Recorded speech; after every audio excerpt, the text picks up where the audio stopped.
Oda, that symbolism, that meaning for Sanji. That was such a sad moment, but I love what you did with that.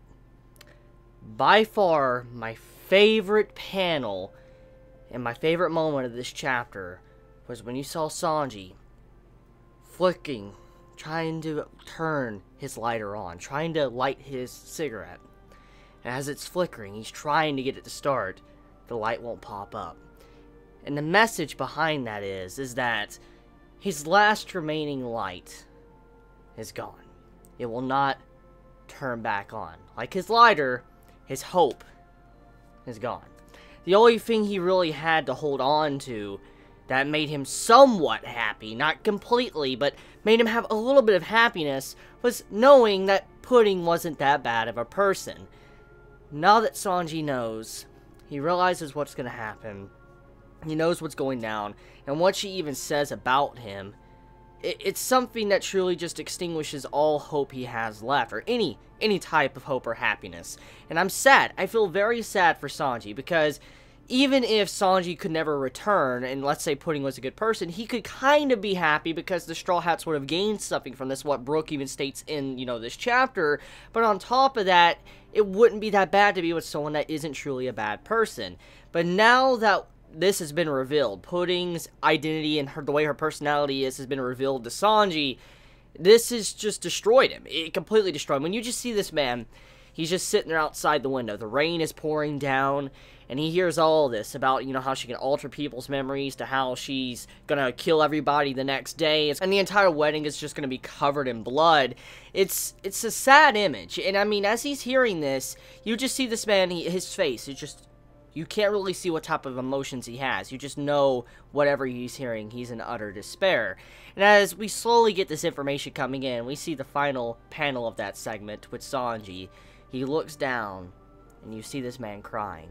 He cries, and he's gone. And the sad part about this is that he didn't try to save his sister because there was just no point in trying to save her. Even if he would have stepped in right then and there, his memories would have been altered. If he would have not stepped in, it wouldn't really change anything to begin with, because everything, it's over. He's given up. He's already given up to begin with. But with this now, there's just nothing really available to him. Everything that he could possibly do is gone. There's really no ray of hope he has left, and I feel very bad for Sanji. Just, Oda did a very good job with that panel with Sanji, with just seeing him cry, and how he can't turn on his lighter. It's just like his light is gone now. Now, with that being said, let's just talk about my boy Brook. Brook is a fucking savage badass. That man, oh my god, Brook, yo.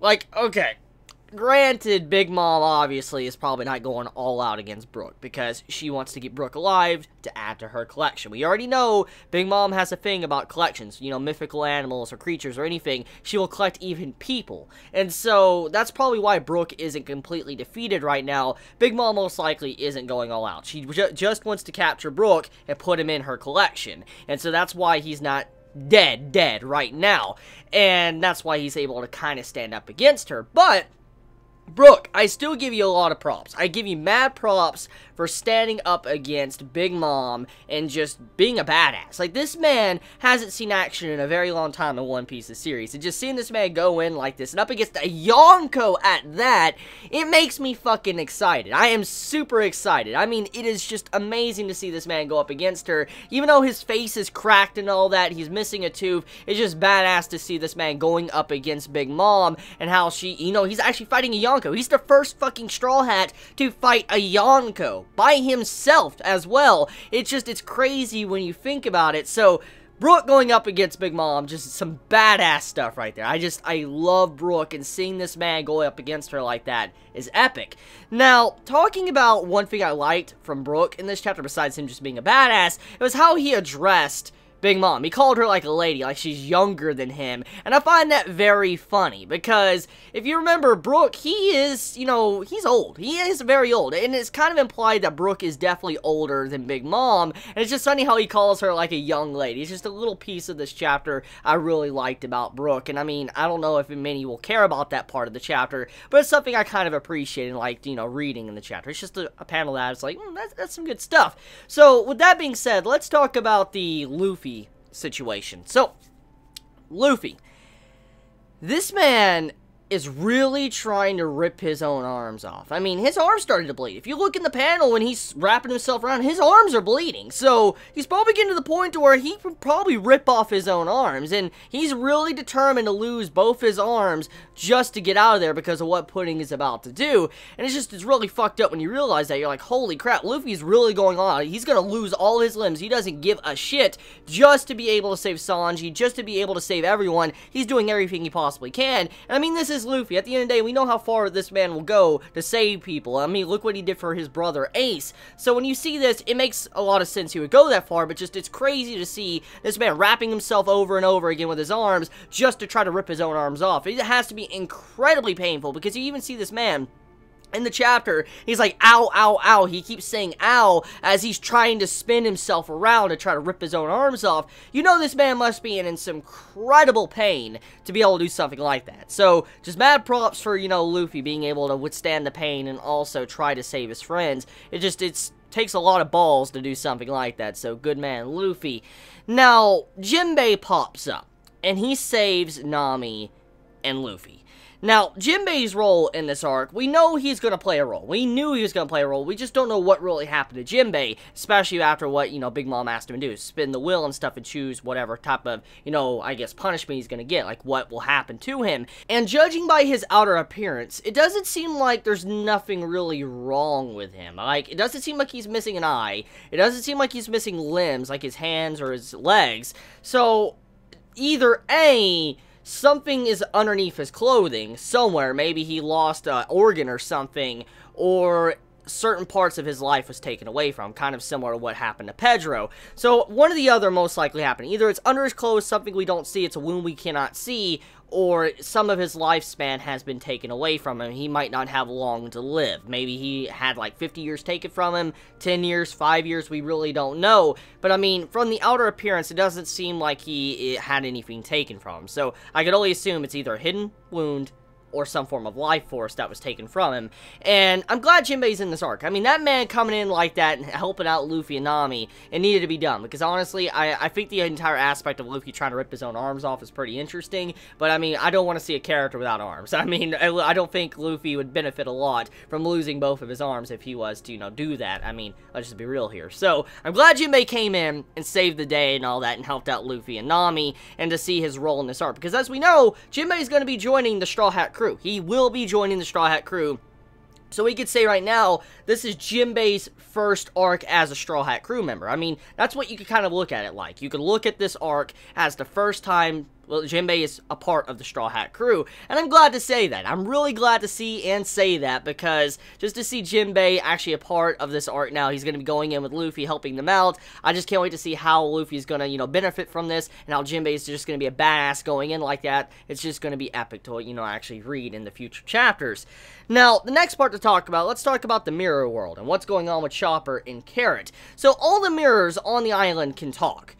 The power of Brûlé, all her mirrors in that world can be spoken to. You could talk to the mirror, and the mirror will say where they are. They will say, like, I'm in Sanji's room, I'm in Pudding's room, I'm in Big Mom's room. They'll tell you where they're at, where they're located, and so this is how you can get information, because there's just so many mirrors that they need to ask to find out, okay, what mirror is this? Where does this connect to? And so right now, Chopper and also Carrot are trying to find out what is going on here. Where will the mirrors take them, and will they be able to find out anything they can possibly get on what's happening with Sanji to the other Straw Hat crew members? So right now, once again, Chopper and Carrot are kind of the most important members right now in this fight. I mean, Brook, I know he's a badass, but I'm just going to be real here. I just do not think the man is going to be able to stop and defeat Big Mom. I just don't think so. I really do not think he's going to be able to do that. So, Brook is going to be able to stall her maybe long enough. And I feel like the main two contenders that are going to be able to save the day is not just going to be Jinbei that saved, you know, Luffy and Nami, but it's also Carrot and Chopper, because they have one of the most important roles right now, if you really think about it. These two characters are able to relay information to all the Straw Hat crew members. They're able to let them know what's going on throughout multiple distances around the island. For instance, you know, Luffy and Nami, they could be on one side of the island, and you have Brook on the other side of the island, and Chopper can give them both information if you can figure out where the mirrors are, where they're at. Or if they hold mirrors on their person and are able to communicate with, you know, Chopper, they can figure out what's going on. So right now, I feel like Chopper and Carrot, they probably have one of the most important roles because they're gathering all the information to what is going on, and they'll be able to kind of stop whatever's going to happen to the Vinsmoke family on the wedding day. Now, with that being said, that's about it when it comes to this chapter of One Piece. It was a really good chapter. Once again, I want to just express how much I enjoyed that Sanji panel with him trying to turn on his lighter, but he couldn't because of the rain, but it's more of a, you know, symbolizing that all hope or light was completely shut out at this moment. So, I do like that panel quite a bit. I just want to emphasize that because it was just such a good fucking panel. So, let me know your thoughts in the comments below how you felt about this chapter. I love you all so much. Please be safe. Chibi out.